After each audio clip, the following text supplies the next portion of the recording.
because I know, obviously, man, I was privy to Kilindi, by way of the videos that he pioneered back in the days of the martial arts, where it was all the demonstrational videos and stuff.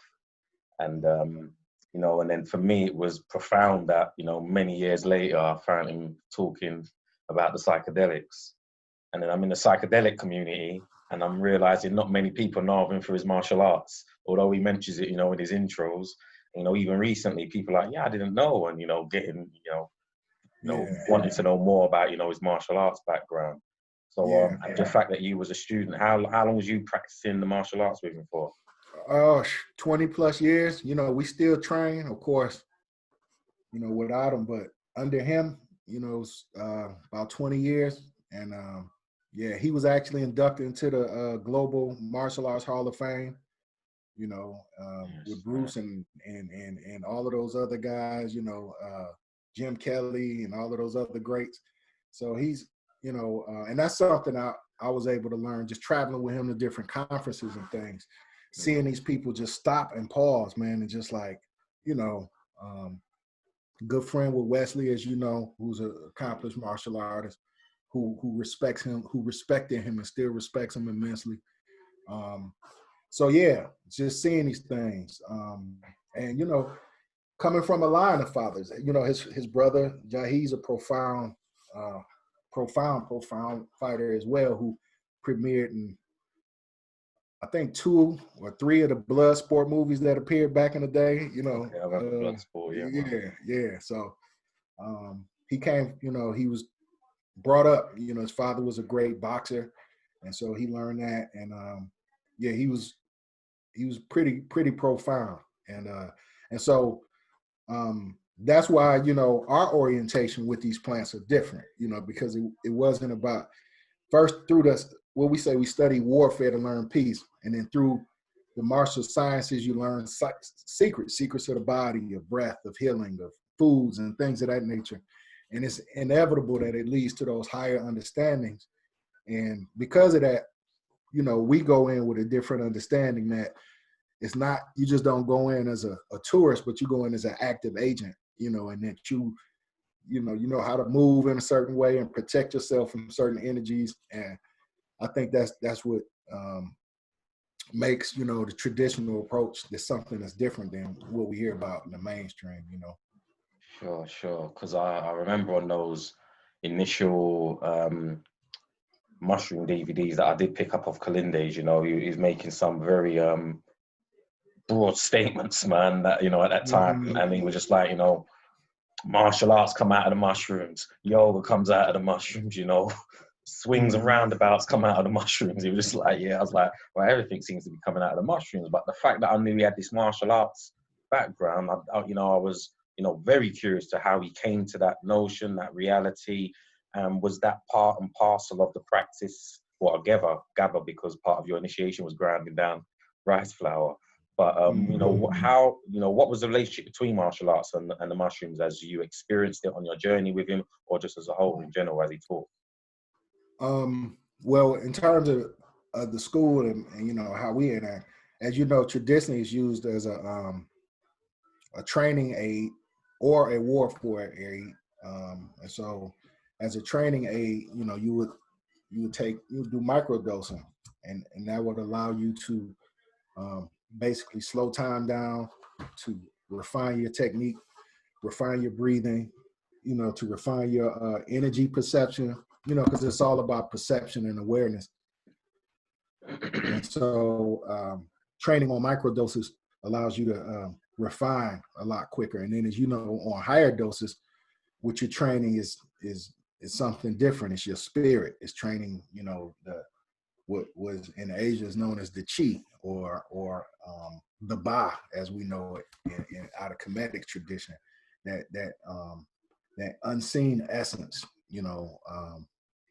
it's the unseen essence in the lion's growl that makes the animal paralyzed, and so a lot of traditional martial arts speak on, especially traditional Asian, speak about chi and essential energy and force, but a lot of them never revealed, beyond breathing techniques and postures, what it was about and why it was important. And so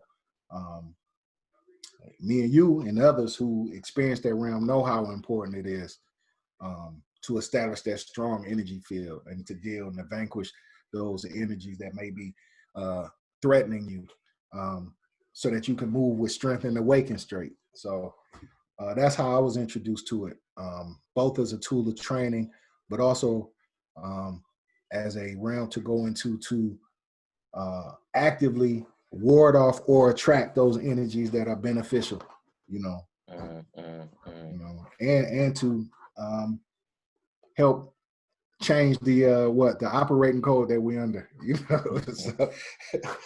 So, you know, those higher doses, that's when you like a computer programmer. So, you know. Yeah. Hacking and shit, yeah. All right. So, let me ask, because, you know, there was actually something I was watching a few weeks ago. It was dealing with the relationship between psychedelics and warfare. And in this documentary, there was a clip, again, of one of the elders who've recently made the transition, Credo Matoa. He was making reference to the Zulus and how they defeat the British, you know, during that period of warfare with them, and that historically and culturally, the Zulu warriors used entheogens, psychedelics, micro as well as high macro doses in, you know, in their warfare. And, you know, he gave, you know, insight into how that was and what those things were and how they were put together in various rites.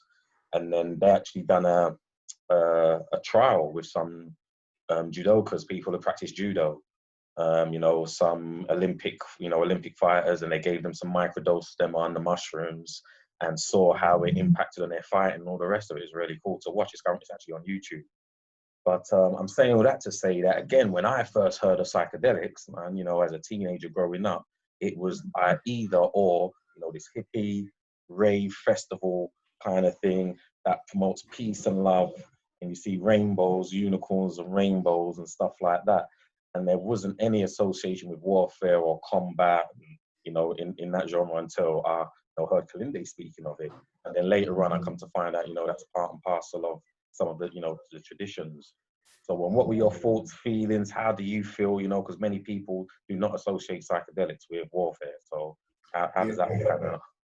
Well, I mean, yeah, and I think that's by historical design. I mean, as students of history, when we look at colonialism, they didn't come with the guns. They first attacked the spiritual system, you know, and they broke the spiritual system and practices of the people. And the way they did that was, one, by just outright murdering the medicine or wise men of those societies, you know. Two, by either kidnapping or coercing the youth.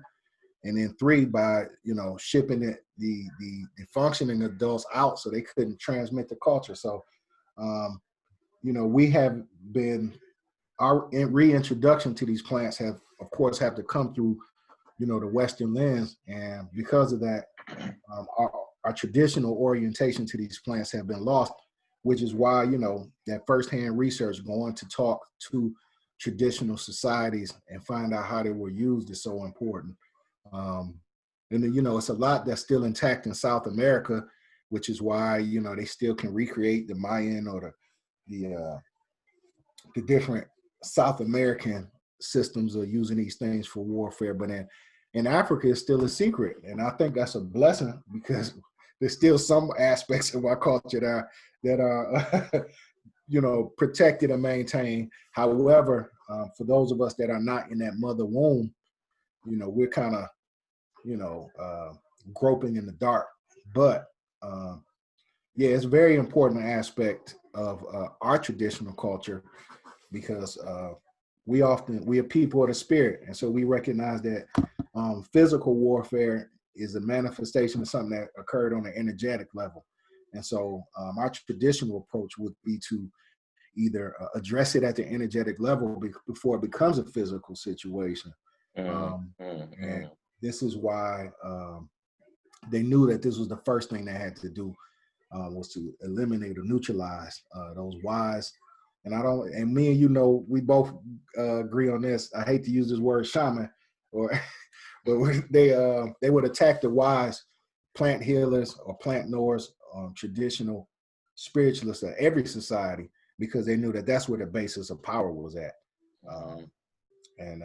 Yeah. And so, but at the same time, they took these same plants, these same substances, techniques, imported into their society and kept it top secret, you know, as we know.